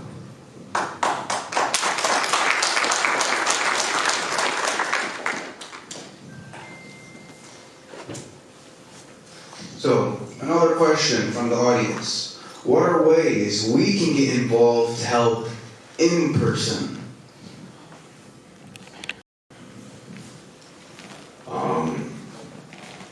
That's a question I've been asking myself every day since I got back, is how can I contribute more? It's been 9, close to 10 months now, and I know fatigue is starting to settle in for some people, and I know it gets exhausting with the advocacy all the time, but speak out. Don't be afraid. Educate whoever you can. If you have the access, if you have money that you can donate, donate. I know that sometimes we're nervous to give our money because the uncertainties of when this is getting in. But regardless, if PAMA wasn't funded, if MedGlobal wasn't funded, we wouldn't have been able to get on the ground so quickly. We wouldn't have been able to do our jobs. And on top of that, there will come a day where eventually this stops.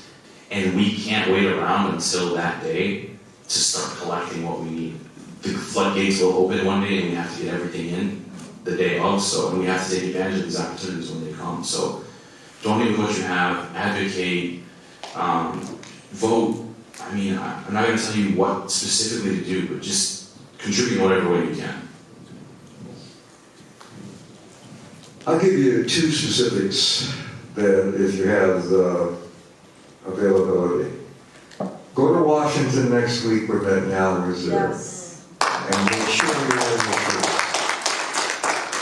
Or in, I'm sure there'll be something in Peoria, but wherever you can, this lunatic should know that at least the people in the United States don't want him here. Yes. Second thing is, be ready to come to Chicago when the Democratic National Convention is there. They need to understand that they're not going to get off either. I understand, and God knows I don't want Trump in the White House. But the Democrats, Trump is who he is, and he's been that way, and he's been as predictable as I am bald. The disappointment here is with the Democratic Party, and they need to understand that. So come to Chicago, I'll buy you all good pizza.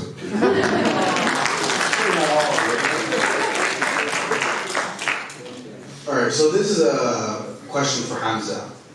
Have you, because we already know that Dr. Kahler has gone to many other crises around the world, have you ever worked in any other war conflicts besides Gaza?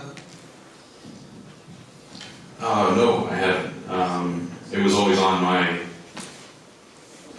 agenda and my to-do list to eventually get into humanitarian work eventually, but Gaza was my first experience in a war-torn environment, or really that nature. And the fact that it's probably, and what I heard, at least from the ground, of people that I met there who have been doing this for 10, 15, 20, 30, 40 years, is that this is the worst that they've ever seen it. And I remember when I was at the border getting in, I ran into one of the, I think, UN guys, and he had been doing this for, I think, 30 years, and he was asking us about the previous experience, and when I told him, he's like, essentially, good luck, this is the worst I've ever seen in my entire 30-year career. So this was my first experience, and it was one that I will never forget, even if I tried.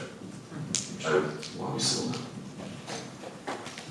I was asked today about, by a reporter, about how did the doctors get prepared to go in to that type of situation. He actually meant it a little bit more broader, but to that type of situation we're talking about this. And the answer was that, and this happens a lot, I don't know if there's any medical students in the room? Any residents? Any doctors? Right. Anyway, if I'm speaking in a medical school, they'll always ask, well, what can we do? What do we do now? Well, the answer is finish your education. Because that's number one, finish your residency. The days of people like me just showing up are done. There's educations now around global health. Years ago when I was in medical school, if you had something going on, I just had like 5 people there. There's now 500 people there. All right. So finish your education. But what I told the reporter was that you can get it. You need to be educated. You need to be skillful at what you're being trained in, but you can't prepare yourself for something like this until you're in it. The experience, so it's called Pablo Freire talks about praxis, which is knowledge in action. And it's a dialectic, it changes after, as you move forward, you get more of both. For something like this, though, you can't prepare it until you experience it, and once you experience it, you can't forget it. Throughout your time in Gaza, what is the memory that stands out to you the most?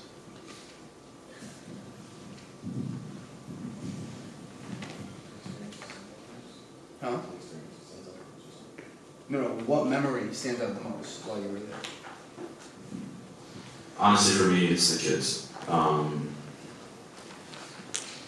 So when I was there, like I said, when the compound was filled with thousands of children, and where we were staying was the school of nursing. They had transformed it into a refugee camp. So from the second we got there, pulled into the compound, the vehicle that we were in, the 2 vehicles that were just got ambushed by like 3 or 4 dozen kids. And radiating smiles. They're running up to you, talking to you, wanting to get to know your name. And then once they found out you speak Arabic, Arabic, they're even more excited. They want to know everything about you. And obviously it's been a long journey, and like that first 5 minutes there, when we finally got into the room, I've never seen 5 grown men cry like that quickly in my entire life. Just seeing their faces was like, sometimes I think about it and I kind of feel myself choking a little bit, but every single day, every single day, it didn't matter if you were going to the hospital at 4 a.m., 5 a.m., 6 a.m., if you were coming back at 2 a.m., midnight, there was always some type of activity going on with the kids. And every single day, they would come show you their drawings. They would come teach you, they would learn a new verse of the Quran, so they want to come recite it to you. Some of them would write poems and they want to read it to you. And so we started doing little mini activities with the kids every single day. It's like a drawing contest, or who can memorize the most of the Quran, or whatever little things they work on, we would just incentivize it. And honestly, that to me was by far the best and most beautiful, and also the most heartbreaking part of my day every single day, because despite everything going on, the innocence of the children doesn't go away. It's still there every day. And when they gifted me all these pictures on my way out, I came home with 15 or 20 different drawings and stuff. And I haven't been able to remove them from my bag. I zip them up in a safe spot, and I'm scared to take it out and damage it. So I took them out, and I was looking at them, and I put them right back in. I was like, I'll look at them one day. I'll find a beautiful place to put them one day. That's absolutely beautiful. That's absolutely beautiful. I think the lesson it's a lesson I learn N times and forget it N plus 1 times, constantly. It's the need always to be humble in these experiences. Understand that this experience is an experience of service, with what that means, which is that I'm there only to serve. It's an honor, it's a privilege, it's a blessing to be there and to have been in these situations in multiple areas and to understand that this experience was qualitatively different. And I was still able to serve, probably will be the best experience of my life, I'm sure.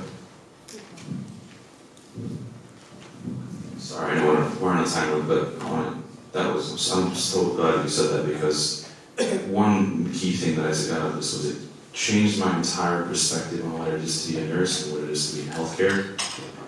Working with people who, despite doing this for free, and despite the conditions that they live in, the uncertainty of their families, and giving it their all. I mean, when we were getting food and eating, they would share their food with the patients so that they can eat. Like I can never look at being a nurse the same way again, or working in the health clear field, seeing the way their physicians, their nurses, their surgeons, just the way that they gave everything that they had. Humbling is absolutely the right word, and inspiring, and that's kind of the type of nurse and healthcare worker that I would like to be, is what I witnessed there.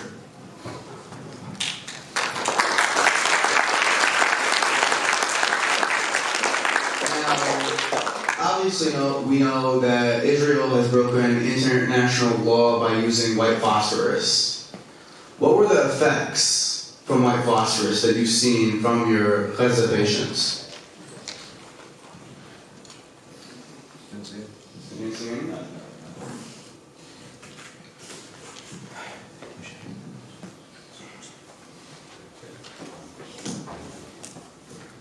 So, our last and final question is, what do you want your legacy to be, knowing that you have gone inside of Gaza? And adding on to that, are you planning on going back to Gaza anytime soon with PMA or MedGlobal?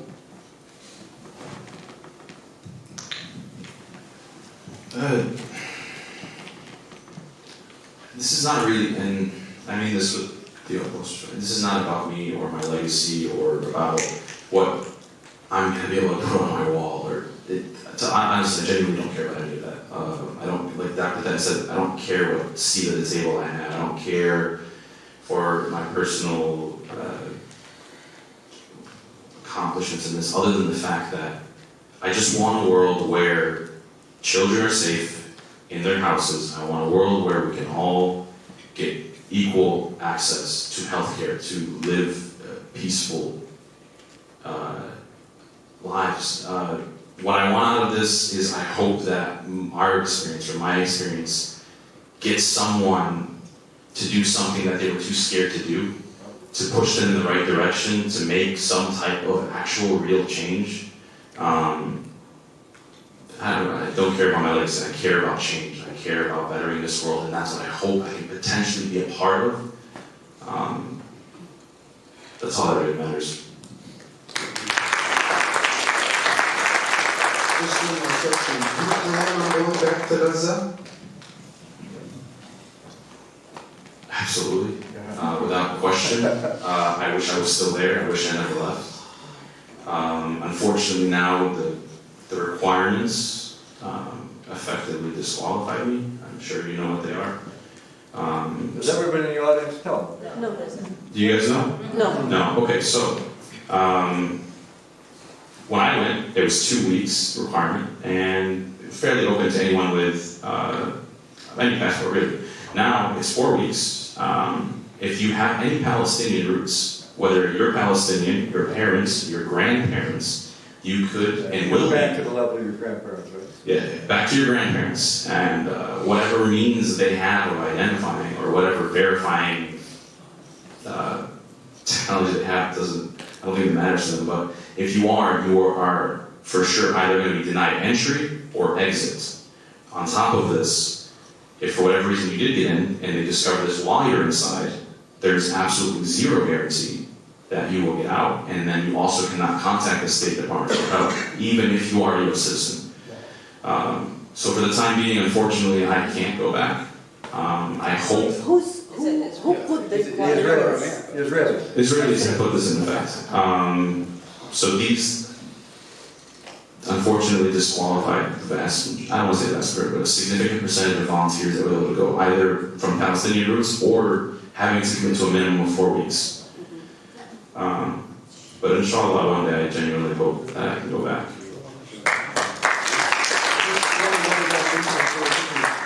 So, Israel is keeping track of all the people that have been entering? Israel keeps track of everything. I mean, anybody, you'll hear a whole bunch of stuff about it being X, Y, and Z. The Israelis have their hand in every bit of these politics. Before this, when we went in, we were cleared by the Israelis. During this, you go in under the umbrella of the World Health Organization, but you're cleared by the Israelis. Everything is cleared by the Israelis. So, I mean, that, anybody who tells you anything different really isn't telling. They either don't know or not telling the truth. I'm in the middle of I'll share with you. I'm in the middle of I'm in a dilemma right now because I have, this will be my last direction. The crossroads from as a young man, where many, as you get older, you lose the crossroads, and I made the last direction on this one. I've been lucky because I've been accepted to be in the next Freedom Flotilla. It's called The Siege 2. Sounds like a Taylor Swift concert. It isn't. We will leave from a port to be determined, and we will be either arrested or sunk. Somebody said, well, should we learn how to sail? I said, well, you better learn how to swim. But in doing that, being arrested, deported, this is just pure and simple civil disobedience. In doing that, I will be put on a list that excludes me from going back. Now, I'm going to be 78 years old in February, so and my skill set as a pediatrician, putting pediatricians in Gaza, okay? So I can probably do what I need to do to help outside, but the presence there is such a boon to your soul that I have to make the decision about whether or not the civil disobedience will speak more than my presence inside or not. And I'll need to know that I'll be making that soon, but I'll go do something, is the answer, direct answer to your question about going back. You don't look a day over 68. Thank you very much. And I know we're going back and forth on the question, but what do you want your legacy to be remembered as? Just a man who showed up, who came in, did what he could do to help. Thank you guys from the bottom of my heart. Knowing that you guys have driven 2 hours and a half to come here from Chicago. And, it's just amazing knowing that we could even have you guys come here to speak with us today. And if anyone wants to take any pictures with the doctors, please feel free to come up. And thank you so much for coming.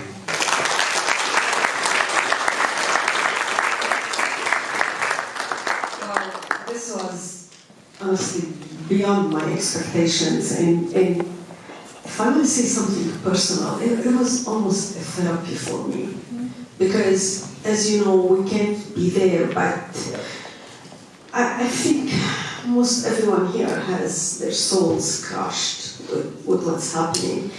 And I want to say something also for me personally, not necessarily Peoria, for Palestine. I cannot get over the fact that I did not hear a single hateful word or a single word here that came from a place of anger or dehumanization, anything. It was just service for humanity. And this is unbelievable. This is a lesson for all of us. So, I have just a couple of things to end this. Again, I can thank you all enough. This is an incredible learning experience. I want to remind everyone that our small group here, we keep working on big things.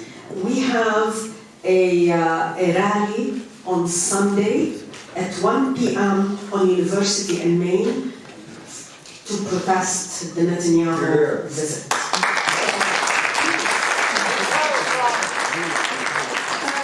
Anyone, come and bring your friends and family. We cannot have this in our country. I want to give the last word to our president, the president of our Peoria for Palestine, for a few words here. Imam Mazhar, can you please? Can I say one thing before you finish? Absolutely. And then he can last word. Does everybody know, Tahir mentioned something, he just slid through it. Does everybody know the story when he talked about handing the president a photograph? No.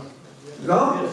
Yes. So Tahir was the one Palestinian that went to the Eid celebration at the White House. But he did what he was absolutely supposed to do. No pictures, no meal, nothing. And he was the one who walked out. He was the first, he was the only Palestinian in the room, and he walked out. It was, you speak of speaking truth to power, irrespective of whether the power could understand it or not. He was the one who did that. It's an honor knowing him. He's the most self-effacing man I've ever met. He's wonderful.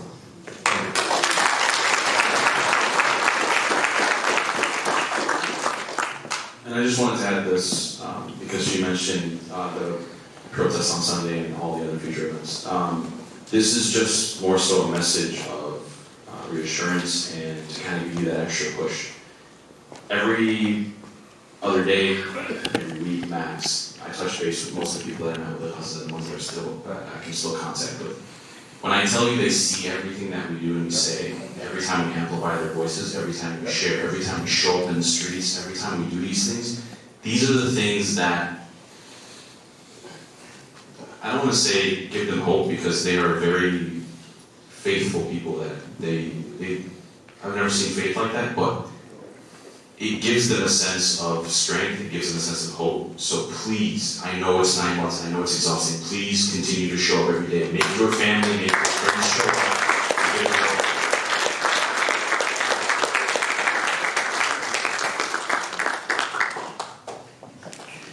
Assalamu alaikum wa rahmatullahi wa barakatuh. Bismillah, alhamdulillah, wa salatu wa salamu ala rasulillah wa ala alihi wa sahbihi ajma'in. So, as we come to the close of this profoundly moving event, we're left with very heavy hearts with these emotional testimonies. And everything that needed to be said has been said. But reflecting upon the land that we live in, I've been contemplating for these past few days the efforts of these heroes on the grounds of Gaza, with everything that's going on, the brutality, the massacres. And I've been thinking, where are the human rights? Where are the animal rights that we fight about? Where are the racial equality rights, the gender rights, freedom, democracy, the rule of law? And only one thing comes to mind, that they are all buried in Gaza. That Gaza exposed the double standards and the hypocrisy of this world. I'd like to thank our team. I wasn't of much help. I had my own things going on, pipe bursts at home and things like that. But the amazing team, there are too many to name, but like I always say, they're the apples of my eyes.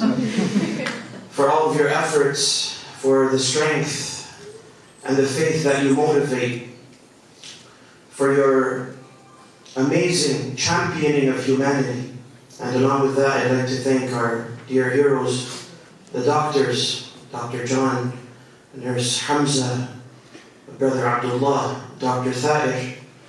May you be written as those who are raised on the Day of Judgment, as people who basically, fought for the sake of giving humanity humanity a chance to thrive.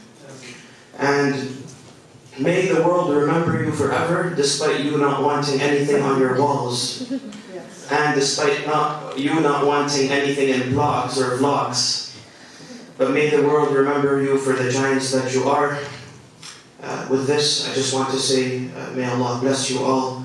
Thank you for attending. Please keep tabs on the events that happen under the umbrella of Peoria for Palestine. We have a Facebook page, we have an Instagram page, we're on TikTok. We're not doing the trendy dances, but we're up to giving the messages and propagating and discussing the latest that's happening, in the news and in our localities. MashaAllah, tabarakallah, our team. Once again, every single City Hall meeting, they're there with their red t-shirts saying, ceasefire now, ceasefire now, ceasefire now. And at the end of the day, even the suppressed voices one day, come out of that suppression. And they come to light, and eventually they become the normalcy and the majority. So with this, I ask Allah subhanahu wa ta'ala to bless you all. Free, free Palestine. Free Palestine. Free Palestine. Free Palestine. From the river to the sea. From the river to the sea. Palestine will be free. Palestine will be free. وسيجعل الله بعد عسر يسرا وآخر دعوانا الحمد لله رب العالمين وصلى الله وسلم وبارك على سيدنا محمد وجزاكم الله خيرا.